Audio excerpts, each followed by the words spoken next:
আসসালামু আলাইকুম গাইস। আমি আজকে আসলাম গাজীপুর ফ্লাইওভারে। কারণ দেখেন, এমন যানজট। ঢাকায় গেছিলাম, প্রায় 3 ঘন্টা লাগছে। এত যানজটের কারণে আমরা আসার থেকে কঠিন হয়ে গেছে, যার কারণে আমরা এখানে নামছি, নামার পরে ফ্লাইওভারটা পার হতেছি। তো ওই জায়গায় দেখা যায় যে আগে যখন সিঙ্গেল রাস্তা ছিল তখন খুবই ভালো ছিল, তখন কিন্তু যানজট হতো না। এখন কিন্তু ঢাকা শহর সব জায়গায় 4 লাইন, তারপরে কেন এত জাম? কারণ দেখলাম যে এই এখানকার যে ড্রাইভার আছে, এরাই যানজট তৈরি করতেছে। কারণ এটা রাস্তা থেকে অন্য রাস্তায় ঢুকে দিয়ে এই রাস্তাতে যানজট করে। কারণ এদের যদি সময় ভালোভাবে গাড়ি চালায় তাহলে কোনো যানজট লাগে না। তবে এদের ব্যর্থতার কারণে এই আজকে রাস্তাঘাটে এত জাম। কারণ এত সুন্দর সুন্দর রাস্তা হয়েছে, 4 লাইন, এখানে যানজট হওয়ার কথা না।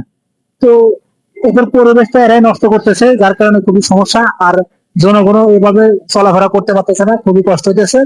তো আমরা চাই যে যারা ড্রাইভার তারা ভালোভাবে যাতে গাড়ি চালায়, তাদের রাস্তা নিয়ন্ত্রণ করে গাড়ি চালালে হয়তো এরকম যানজট লাগবে। ভিডিওটা ফলো করবেন, কারণ আমি বাংলাদেশের নিত্য নতুন জায়গা দেখানোর জন্য আপনাদের সামনে ভিডিও হাজির করি।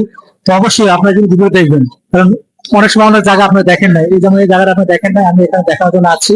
খুব সুন্দর পরিবেশ, তা আপনারা অবশ্যই দেখবেন। আর এই নিত্য নতুন জায়গা, ঢাকা শহরে যে কোনো প্রান্তে নিত্য নতুন জায়গা দেখানোর জন্য আমি ভিডিও বানাই। অবশ্যই আপনারা আমার ভিডিওটা লাইক, শেয়ার, কমেন্ট করে দিন, যাতে সবার কাছে পৌঁছে যায়। ধন্যবাদ সবাই।